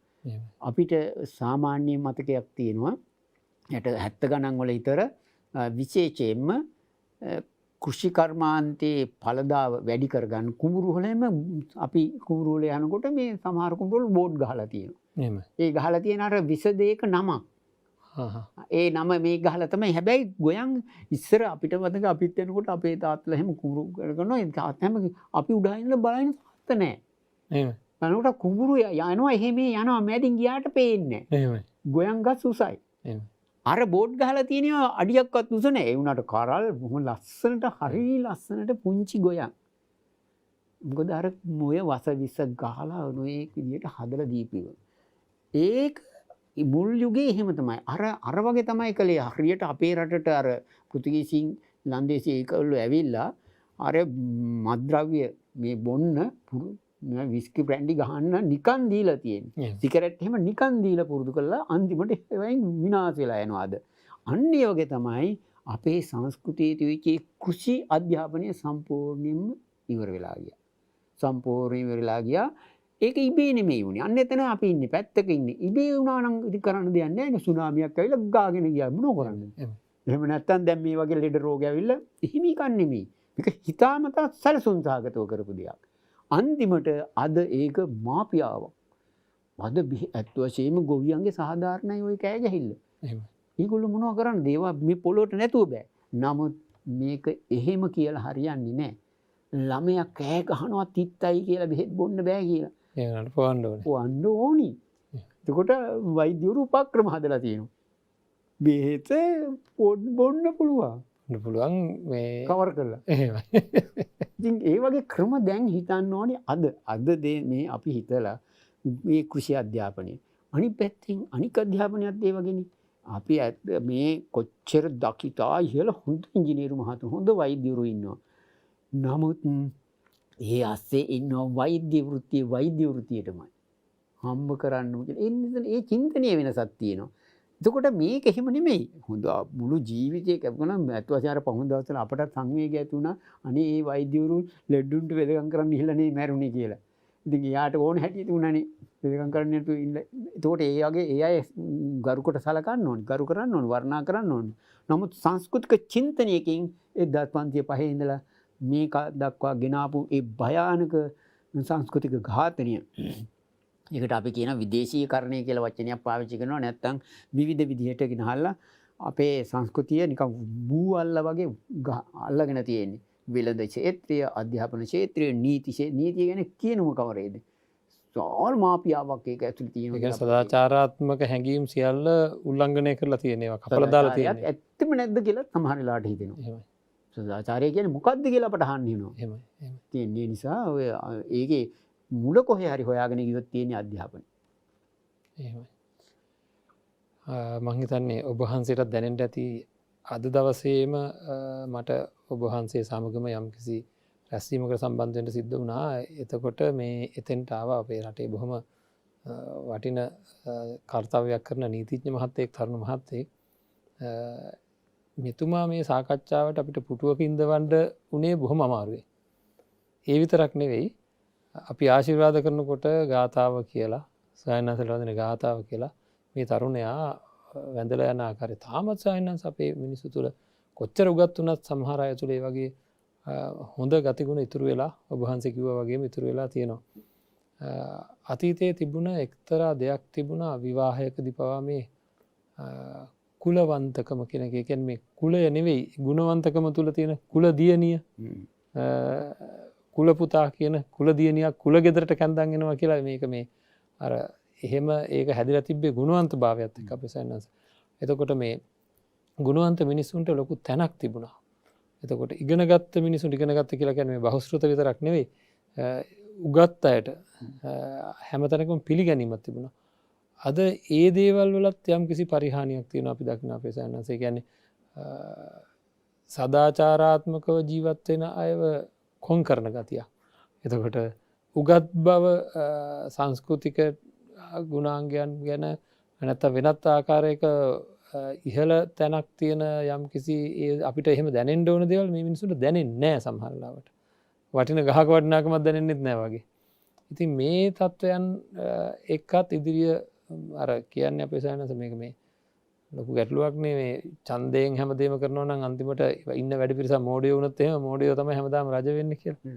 ඒ වගේ මෙන්න මේ මහා පරිහානිය තියෙන වහන්සේ කියනවා වගේ අධ්‍යාපනයත් එක්ක මෙන්න මේ අපේ එකමත් එක්ක තිබ්බ මේ ලැජ්ජා බය කියන එක නැති වෙලා මේ කුලවන්තකම කියලා කියන යහපත් කෙනාට තියෙන වටිනාකම් නැති වෙලා තියෙනවා.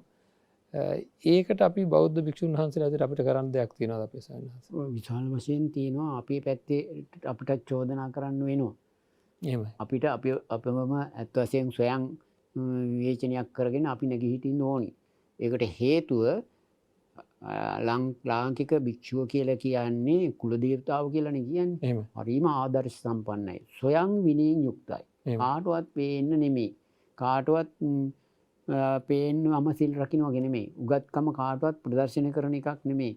මගේ මව්පියන්ගෙන් ගුරුවරුන්ගෙන් වැඩිහිටියන්ගෙන් මට ලැබිච්ච දායාද අතර එකක් තමයි සද්ධා දනං සීල දනං හිරියොත්ප්පියන් දනං සුත දනන්ත චාගෝචේ පඤ්ඤා. ඔන්න අපිට දීච්ච ධනිය. එහෙමයි. නැත්තම් හාමුදුරුවන්ට තියෙන ඉඩකඩම් ටික වාහන එහෙම නැත්තම් තියෙන මේ ගොඩනැගිලි ඕක නෙමෙයි. ඒවත් වර්තමානයේ තිබුණාට වරදක් නැහැ. නමුත් මනුස්සකම කියන එක තමයි අත්විවරමේ ඇති වුණේ. ඊට තව ඉහළ තත්ත්වයක් තමයි භික්ෂුකම. ඊටත් වඩා උඩ තත්ත්වයක් තමයි සාමණේර. ඊටත් වඩා උඩ තත්ත්වයක් තමයි උපසම්පදා. එහෙමයි. මහා තේර තවත් උඩ දැන් ඒ හාමුදුරුවෝ ඉහළ උඩට යන මහා තේර ඊතර වෙනකොට එහෙමයි. හරි බොහොම උඩින් තියෙන. එතකොට අර පන්සිල් රකින්න ගිහියට ලොකු ගෞරවයක් තියෙනවා. අපේ හාමුදුරුවෝ පුච්චි උඩින් ඉන්නේ.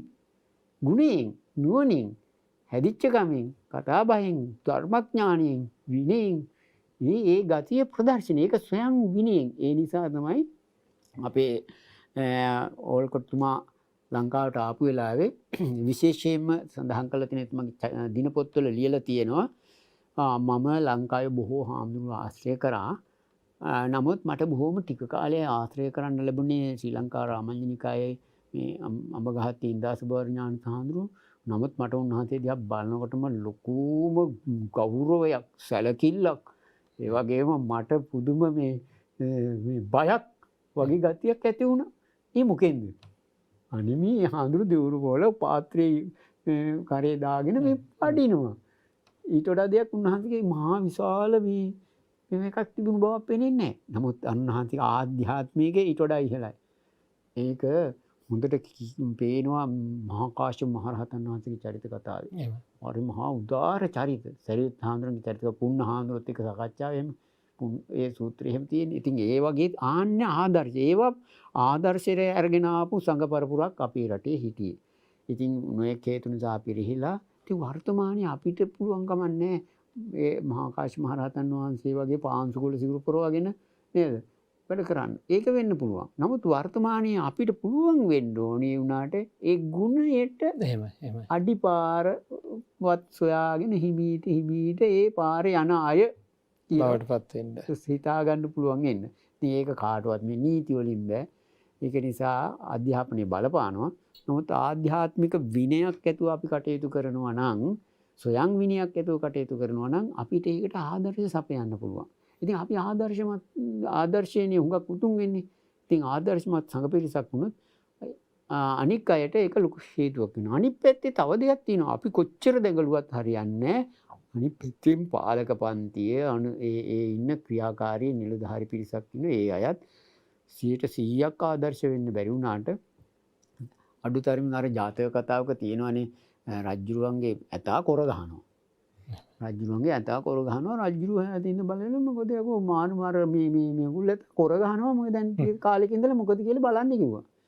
ඉතින් නොයේක ඒවා බලලා ඉතින් වෙද්දම් බලලා ඉතින් නොයෙක් වෙදකම් හිම කළා මේක ඇතා කොර ගහනවානේ. වෙදකම් කළා මම හවුනේ නෑ.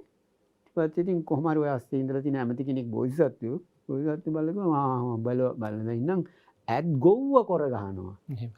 ඇත් ගොව්ව කොර ගහනවා. ඉතින් මේ ඇතාත් ඇත් ගොව්ව ඊට පස්සේ ඇත් ගොව්ව මාරු කරලා හොඳ ඇත් ගොව්වෙක් දාලා හරි ගියා. ඒ නිසා වර්තමානයේ බොහෝ ක්ෂේත්‍රවල මුදුනේ උඩ පිරිසිදු වෙන්න ඕනේ. චින්තනයෙන් විශාල පිරිසකට පණිවිඩය යනවා නේද? සෝල පණිවිඩයක් දෙන්නේ යන්නේ. ආදර්ශය. ආදර්ශය තමයි උතුම් වෙන්නේ. ඒ නිසා අන්නේ වගේ අපේ චින්තන විප්ලවයක්, අධ්‍යාපන විප්ලවයක් වෙනස විප්ලව කියන වචනේ පාවිච්චි කරන මම කැමති නැහැ. වෙනසක්. අපි ඒ කරන්න බැරි දේ නෙමෙයි කරන්න පුළුවන්.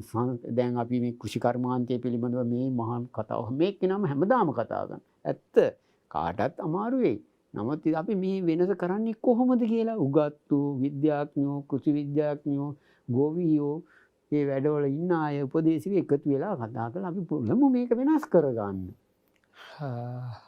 සැබෑවටම උත්සාහ කරොත් හැමෝම එක කතාවට આવොත් මං විශ්වාස කරනවා අපේ සයන්නස අපේ රටේ ඔක්කොටම නෙවෙයි අඩුම ගන්න 180ක් විශේෂයෙන් ඉහළින් ඉන්න අයත් එක්ක එකතු වෙලා ලොකු පණිවිඩයක් දුන්නොත් අවංකවම මේක කරමු කියලා. මේ රටේ මිනිස්සු මම නම් දන්නවා එක වේලක් ණය ටික ගෙවමු අපි එක වේලක් බඩගින්නින්ම කිව්වොත් ගමේ ඉන්න අපේ අම්මා ලෑස්ති බඩගින්න ඉන්න. ගමේ ඉන්න අපේ තාත්තා ලෑස්ති හරි අපි එක වේලක් බඩගින්නේ ඉමු කියලා ඉන්න ලෑස්ති. නමුත් එක කතාවක් එක සමගියක් එක අපේ එකමක් ඇත්ත වශයෙන්ම අවශ්‍ය කරන්නේ. ඉතින් සාකච්ඡා නිමා කරන්න මත්තෙන් අපි කරන්න ඕන දෙයක් කියන්න ඕන හින්දා මට ඔබ වහන්සේගෙන් අවසාන වශයෙන් පුණ්‍ය අනුමෝදනාවට පෙර මෙහෙම දෙයක් අහන්න හිතෙනවා අපේ සයන්හස. අපි මේ පදනම දමා ගත්තේ අපි හැමෝටම කරන්න දෙයක් තියෙනවා. පුංචි මතකයක් ආවර්ජනය කරොත් මට මතකයි පුංචි කාලේ මගේ මුත්තා මාව ළඟට අරගෙන මේ ජාතක කතා කියලා දෙනවා. පාසල් ගෙදර ආවට පස්සේ හවස බුද්ධ වන්දනා වුණාට පස්සේ මෙහෙ එනවා කියලා එක්කන් ගිහලා කියලා දෙනවා මට ඉන්න මේ පොඩි ළමයි ටිකට. බෝධිසත්ව ගුණයන් ගැන කියනකොට එතුමට ඇඬෙනවා. එතකොට මේ වීර චරිතයක් ගැන අපිට කියලා දෙනකොට අපිට මොකක්ද ඒ කාලේ හිතෙන්නේ? මමත් ඒ වගේ වෙන්න ඕනේ. මේ 100ගෙන් ලකුණු දාගන්න වෙනකොටත් නෙවෙයි. නේද? එතකොට අපේ සයන්ස එතන නේද අපේ ඇත්තටම පැහැදිලිව මේ සංස්කෘතිය නිර්මාණය වුණේ මේ සංකල්ප හැදුනේ අපේකම නිර්මාණය වුණේ. ඒකෙන්ද අපේ දෙමව්පියන්ට තාමත් කළ හැකි දේවල් නිවෙස්වල තියෙනවා කියන එකයි මගේ අදහස. ඉතින් මේ දෙමව්පියන්ට අඩුම ගානේ අනාගත පරපුරට සකස් කරන්න ඉතාම කෙටියෙන් දෙමව්පියන්ට මේ වැඩසටහන නිමා කරන්න මත්තෙන් දෙමව්පියන්ට දිය යුතු පණිවිඩය විදිහට ඔබ වහන්සේ හිතන්නේ මොකක්ද? ඊටාම වැදගත් එක තමයි අම්මලා තාත්තලා දැනගන්න ඕනේ දරුවන්ට අපේ සංස්කෘතිය, අපේ ගම, අපේ පාසල, අපේ මේ භාෂාව, අපේ ඇඳුම් පැළඳුම්, අපේ කෑම කියන එක මොකක්ද කියලා හඳුන්වලා දෙන එක. ඒ කියලා අර තාක්ෂණික විද්‍යාත්මක ඥානය දෙනවා කියන එක නෙමෙයි. මේක අපේ ගොවිතැන අපේ කුඹුර බලන්න පුතේ අර අපේ කුඹුර කොච්චර පැහිලා තියෙන කොච්චර ලස්සනද කියලා. ඒව කියලා දෙන. ඒව විතරක් නෙමෙයි සාහිත්‍යයක් තියෙන විශාල ඔය ජාතක කතා ආශ්‍රයෙන් ඒ වගේම තව මේක සද්ධර්ම රත්නාවලිය වගේ පොත්පත්වල බුත්සරණ අමාවතුරු වගේ පොත්පත් තුළ ওই කතන්දර හුඟක් වෙස්සන්තර ජාතකයේ වගේ හුඟක් තියෙනවා. ඕවා අවශ්‍යයි. හැබැයි ඒක අපේ අම්මලා තාත්තලා ගුරුවරු වැඩිහිටියෝ භික්ෂුන් වහන්සේලා අපි හැම කෙනෙක්ම මේක තේරුම් අරගෙන සමස්තයක් වශයෙන් අපි කවුරුත් මේකේ පුංචි පුංචි තැන් වලින් පුරවන්න ඕනේ. හැම තැනමට වහින වතුර ටිකනේ අන්තිම වෙලාව ගඟට එකතු වෙන්නේ. ඒ නිසා හැම තැනම අය මේ පිළිබඳව යම් කිසි අවධානයකින් කටයුතු කරන්න ඕනි. ගුරුවරයා වුණත් විද්‍යාව ඉගෙනුවට කමන්නේ. නමුත් විද්‍යා ගුරුවරයාට අයිතියක් නැහැ සිංහල භාෂාව පහත් කොට සලකන්න. ඒ වගේම අර ගමේ ඉන්න වෙද මහත්ය පහත් කොට සලකලා අධ්‍යාපනය දෙනවා නම් වෛද්‍යවරයා අන්න එතන ඒක සංස්කෘතික ඝාතනයක් වෙනවා. අපිට පේනවා මේ ඉංජිනේරු විද්‍යාව ඉගෙන ගන්න උගන්වන ගුරුවරු අපේ ගමේ ඉන්න ඒ අංශයේ යම් කිසි කෙනෙක් ඕ කවුද ඔය විදිහට ඔතන වේල්ල බැඳලා පුළුවන්ද කියලා ඒක පහත් කොට සලකන්න හොඳ. ඒකිනුත් අපි 100කිනුත් අහලා බලමු ඉස්සර කොහොමද මේ ගඟ ගැලුවේ. ගන්නකොට දැන් තාක්ෂණික විද්‍යාවට කොහොමත් අපේසන සම්තිමට මේ කොරෝනා වෛරසය නවත්ත ගන්න බැරුව දාගන්නවනේ. මම ඒක කියනවා. ඒකනේ අර මේ බීජනියා උතුනියාම ඉක්මවන්නේ පාඩුව පාන් ගිහිල්ලා දැන් ඕක හරි භයානක දැන් පහුණු කාලවල තිබුණා හැම අංශයකින්ම මේ උෂ්ණත්වය වැඩි වෙලා අයිස් කඳු දිය වෙලා අර දූපත් යට වෙයි කියලා. කොහොම එහෙම දූපත් යට වෙන්න පටන් ගත්තා නම් කොහොමද අපි මේ ජනගහනය බේරගන්නේ? මේ ලෝකෙටම බැරි වෙනවා.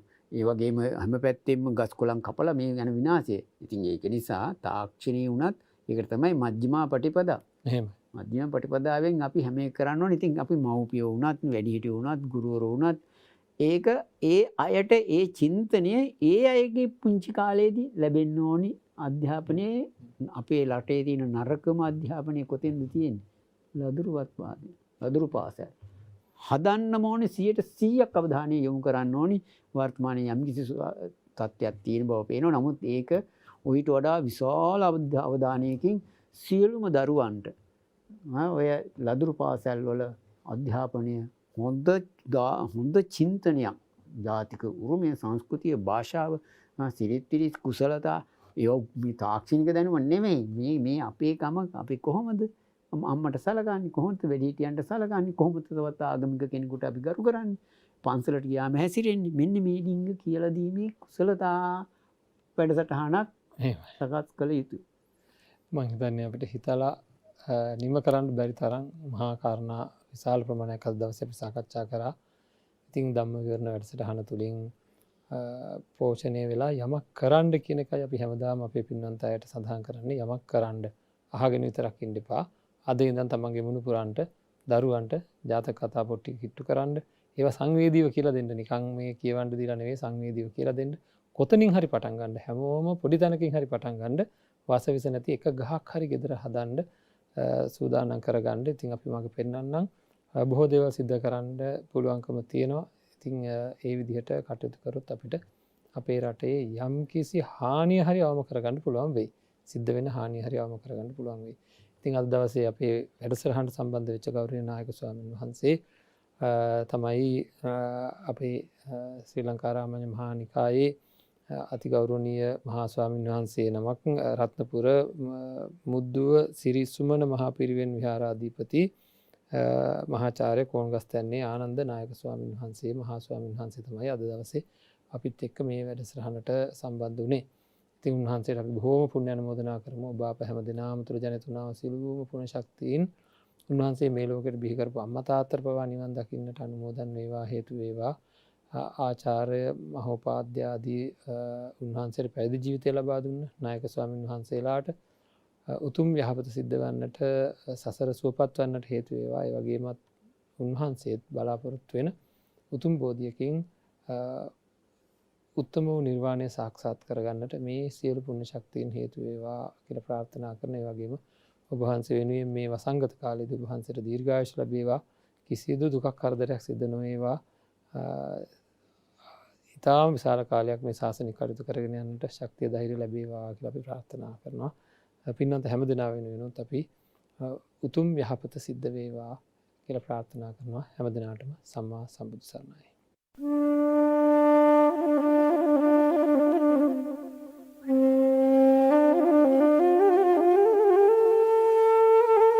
පන්සාලිස් වසක් අනුත්තර වූ දහම් මාධූර්ය තුන් ලෝකයට දෙසාවදාළ අප මහා තථාගතයන් වහන්සේගේ උතුම් වූ ආයු සංස්කාරය අත්හැරීම විස්තර කෙරෙන මහා පරිනිබ්බාන සූත්‍රය ඇසුරින් දේශිත තථාගත ශ්‍රී සද්ධර්මය බුදුරජාණන් වහන්සේගේ පරිනිර්වාණ සමයෙහි බොහෝ දහම් කරුණු මුල් කොටගෙන දේශනා කළ මේ උතුම් සූත්‍ර දේශනාවෙහි සප්ත අපරිහානීය ධර්ම ගිහියත්තන්ට වගේම පැවිදි උතුමන්ටත් දේශනා කොට තිබෙනවා.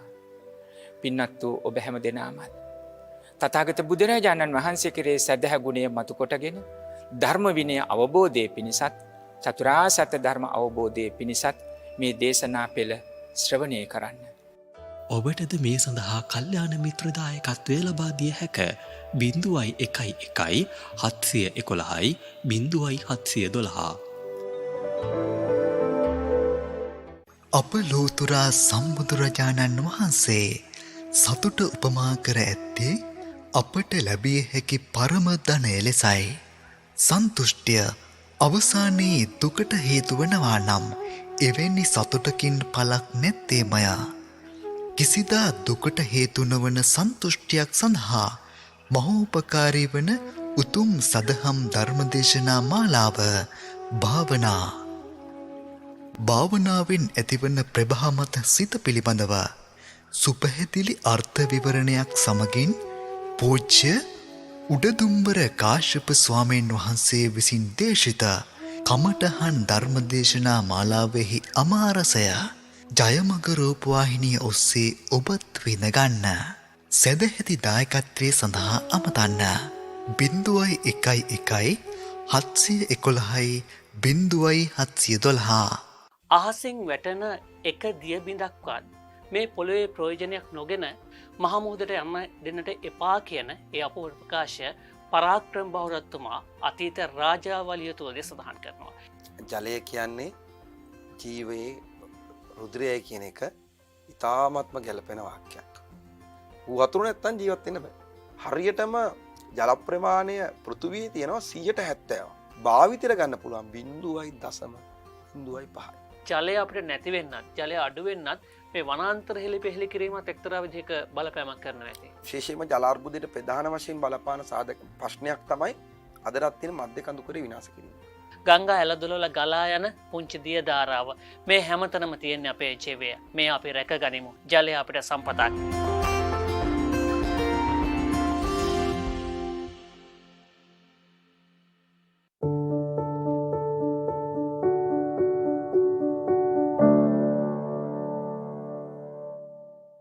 නිරෝගී පුද්ගලයන්ට රෝගය වළක්වා ගන්නා ආකාරය දැනුවත් කිරීම. ආසාදිත පුද්ගලයෙකු කහින විට හෝ කිවිසුම් පිට කරන විට විසිවන කෙළබිඳිති හෝ නාසයෙන් ගලායන ශ්‍රාවයන්ගෙන් මෙම වෛරසය ව්‍යාප්තවීම සිදුවෙයි. එය නාසය මුකේ හෝ ඇස් මගින් සිරුරට ඇතුල් වෙයි. එම නිසා ඔබ බෝනවන රෝග තත්ත්වයන්ගෙන් පෙළෙයි නම් නිවසේම රැඳී සිටින්න. පිටතට යන සෑම අවස්ථාවකදීම මුහුණු ආවරණයක් පළඳින්න. නිවසින් බැහැරව සිටින විට අන් අයගෙන් මීටර් 2ක්වත් දුරස්ව සිටින්න. සබන් සහ ජලය යොදා අවම වශයෙන් තප්පර 20ක්වත් දෑත් සෝදන්න. නිතර ස්පර්ශවන මතුපිටවල් විසබීජ නාශකයකින් පිරිසිදු කරන්න. කාර්යාල සාප්පු සංකීර්ණ වැනි බහුල සෙනග ගැවසෙන ස්ථාන මගහරින්න. ආසාදිත පුද්ගලයන්ගෙන් දුරස්ව සිටින්න. රෝග ලක්ෂණ මතු වූ සැනින් වෛද්‍ය උපදෙස් ලබා ගන්න.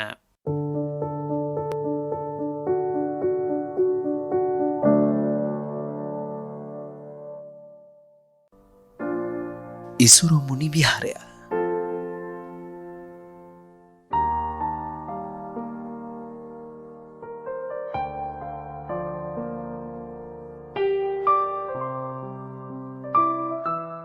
හෙළයන්ගේ පළමු අගනුවර වූ ක්‍රිස්තුපූර්ව 380 පමණ පණ්ඩුකාභය රජතුමා පිහිට වූ අනුරාධපුර ලෝකයේ පැරණිතම නගරයන්ගෙන් එකකි.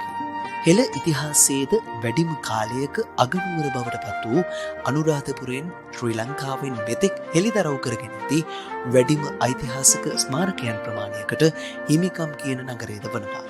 අනුරාධපුර අටම ස්ථාන වන්දනාව යන බොහෝ පිරිසට මේ සොඳුරු ස්ථානයන් මඟහැරෙනවා. අනුරාධපුර අටම ස්ථානයට අයත් නොවන සිද්ධස්ථානයක් වුවත් මේ හැමදෙනාම පාහේ නොවරදවාම සැදැහැ සිතින් යන ස්ථානයක් ලෙස ඉසුරු මුනි විහාරය හඳුන්වන්නට පුළුවන්.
දේවනම්පියතිස්ස රජතුමා විසින් මේ ඉසුරු මුනි විහාරය ඉදිකළ බව අතීත කතා පුවත්වල සඳහන් වනවා. ලංකාද්වීපයට වැඩම කරන ලද බුදුරජාණන් වහන්සේගේ දන්ත ධාතුන් වහන්සේද මුලින්ම තැන්පත් කොට ඇත්තේද ඉසුරු මුනි විහාරයේ. තවද මේ ස්ථානයේ පිහිටුවා ඇති කෞතුකාගාරයේ මෙම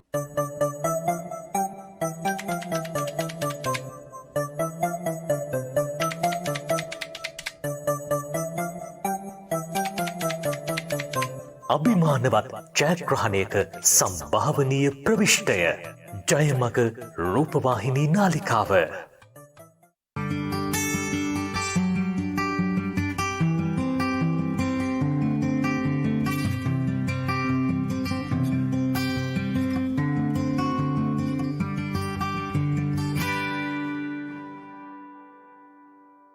අයිබෝන් ජීවිතයක් වෙනස් කරන්න පුළුවන් පොතකට ජීවිතයට අලුත් කතාවක් එකතු කරන්න පුළුවන් පොතකට මිනිසුන්ගේ ජීවිතවලට පොත් හරි ළඟයි සමහරු කියනවා දැන් දුරයි කියලා හැබැයි තවමත් පොත්වලට දුර යන්න නොදී පොත් ආදරෙන් වැළඳ ගන්නා පරම්පරාවකට අපි අයිති ඒ නිසා අපි සූදානම් අද ඉඳන් පොත් ගැන කතා කරන්න පොත් ගැන කතා කරන්න පෙරවදනින් අද අපි මුලින්ම ගෙන්න ගත්තේ අපිත් එක්ක මේ විදිහට මේ කතා කරන්න අද දවසේදී අපිත් එක්ක කතා කරන්න එකතු වෙන්නේ කැලුම් වැලිගම මහත්තයා.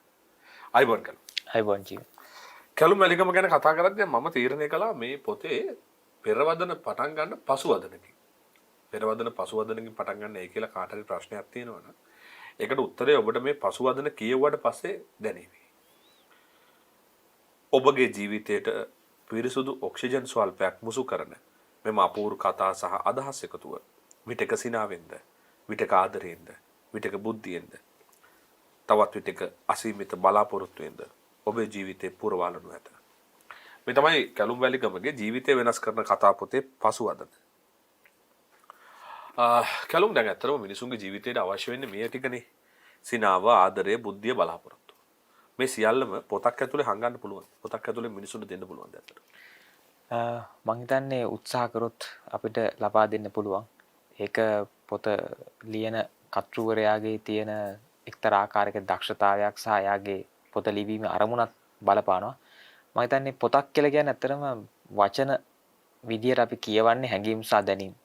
පොතක් කියවද්දී ඒ පොත කියවන පාඨකයාට හැඟීම් සහ දැනීම් ප්‍රමාණයක් තමන් හිතන ආකාරයට ලබා දෙන්න පුළුවන් නම් මම හිතන්නේ පොත කියලා කියන්නේ හැඟීම් සහ දැනීම් ගනුදෙනුවක්.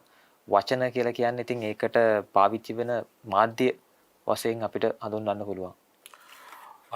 ඒ තමයි කැලුම්ගේ පොත ගැන කැලුම් කියන විවරණේ.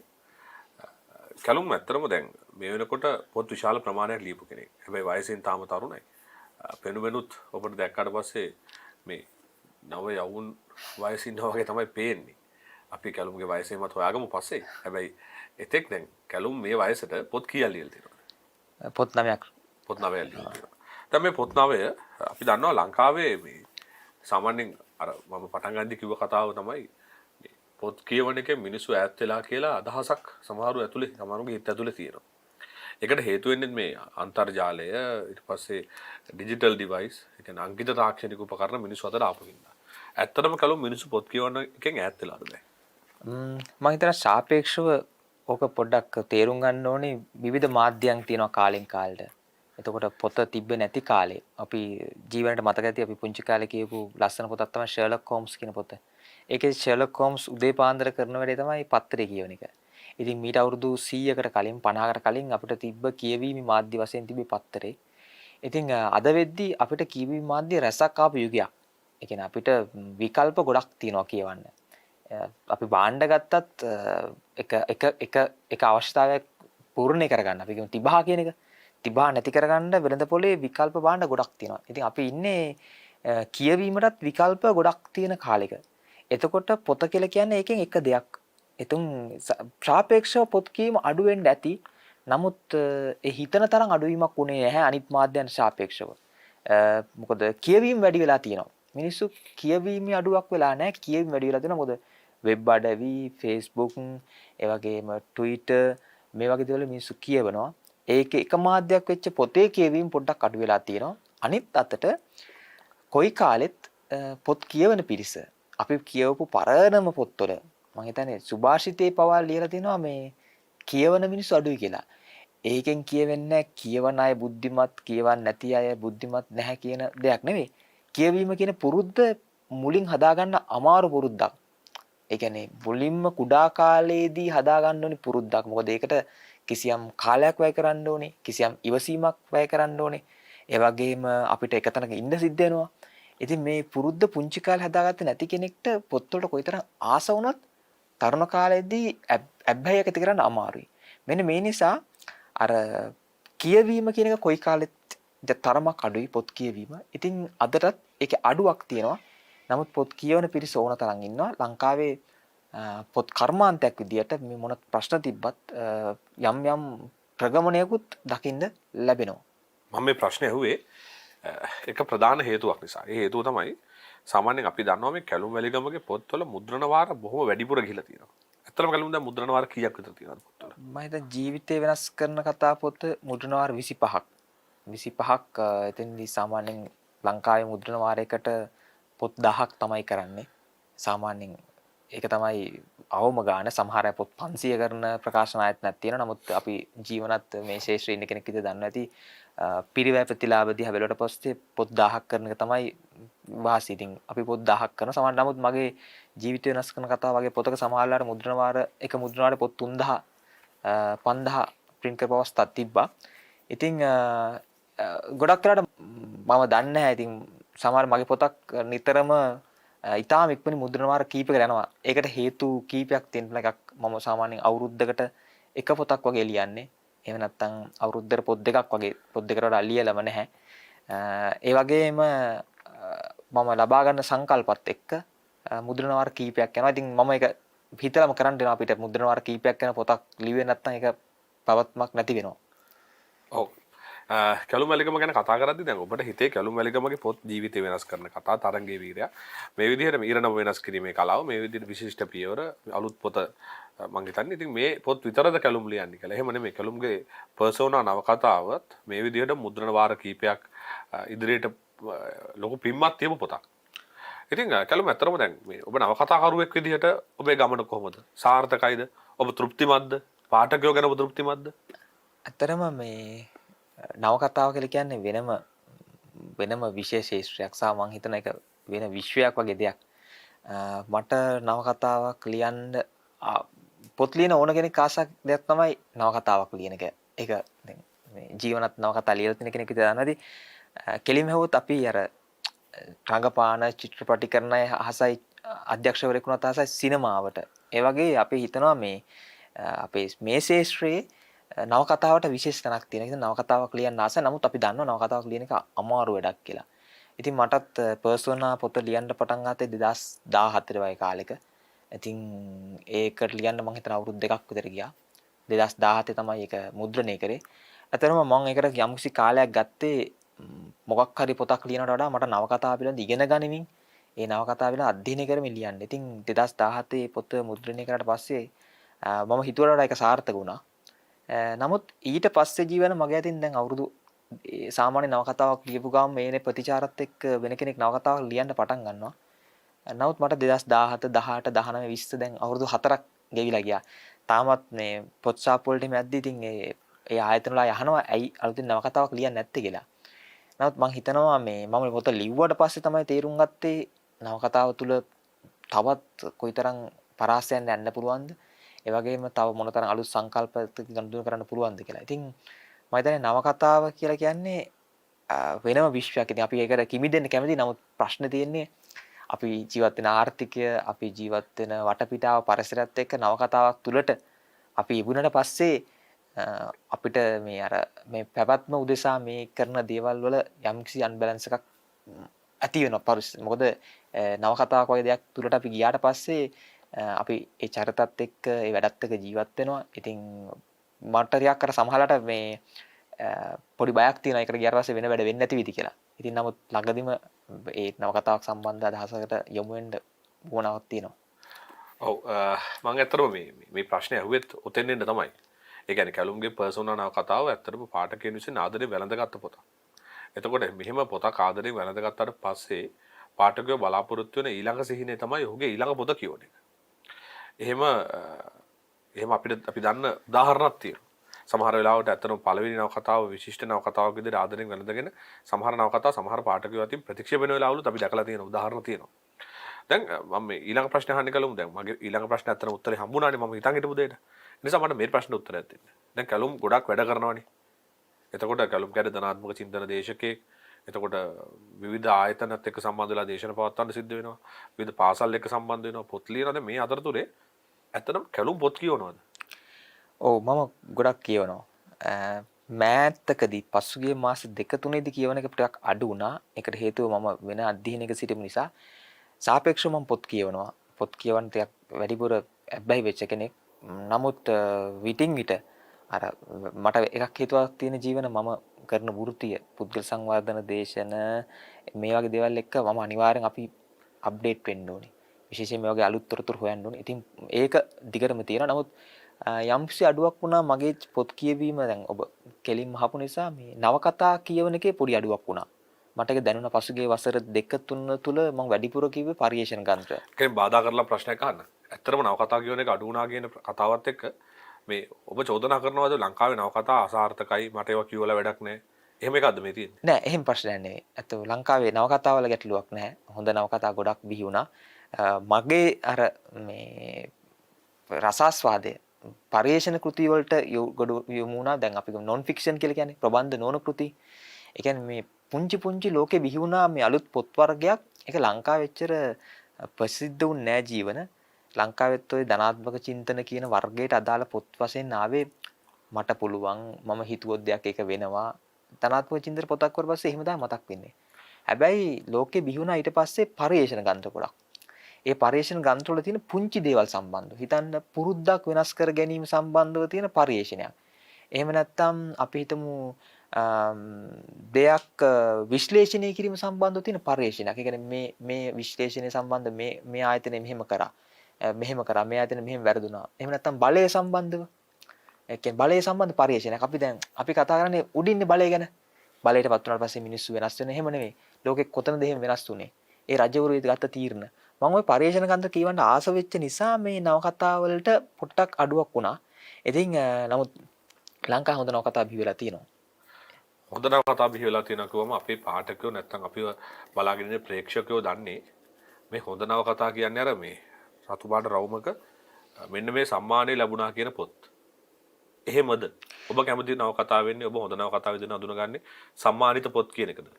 ඇත්තටම නෑ ජීවනට මං හිතන්නේ දැන් අපි දැන් අවුරුදු 10ක් තිස්සේ අඳුරනවා ඇති. කවදාත් මේ පොත් සම්මාන උත්සවයකදී ජීවනට මං හම්බෙලා නැත්නම් නිකන්වත්. මම අවුරුදු 10 තුලම මට ඇත්තටම පොත්වල සම්බන්ධ සම්මාන උත්සව තියෙන ඒවට ආරාධනා පත්‍ර එනවා මම ඒක ප්‍රතික්ෂේප කරනවා නෙවෙයි. මට ඇත්තටම සමහරවිට යන්න අමතක වෙලා තියෙනවා. ඒක කරලු දැන් මේ ප්‍රශ්නයක් තියෙනවා දැන් මේ ලංකාවේ පොත් කියන මේ ඉන්ඩස්ට්‍රි එක බොහොම භයානකයි. දැන් ඔබට සම්මාන වලට ඔබ ඉලක්ක කරගෙන ඔබ පහර දුන්නොත් ඔබට ආපහු ගහන්න මේ කිසිසේත් පැකිලෙන්නේ නැහැ මේ අපේ සම්මාන වලට සංවිධායකයෝ. ඒ නිසා බය නැතුව ඒ කතාව කියන්නේ පරිස්සමට කියන්න ඕනේ. මේ මං හිතන්නේ මේ ඒක පොත් විතරක් නෙවෙයි ලංකාවේ ඕනම සම්මාන උත්සවයක න්‍යාය පත්‍රයක් තියෙනවා. දවන්ත න්‍යාය පත්‍රයක් අනුව කියාත්මක න්‍යාය පත්‍රයක් කියන්නේ හැංගිච්ච න්‍යාය පත්‍රයක් තියෙනවා කියලාද කියන්නේ? දැන් වැඩ සටහනක න්‍යාය පත්‍රයක් තියෙනවා පොල් තෙල් පාන පත්තු කරන්න මේ වෙලාවට ආරත් තමුත්තන්ගේ සම්ප්‍රාප්තිය මේ වෙලාවට කියලා.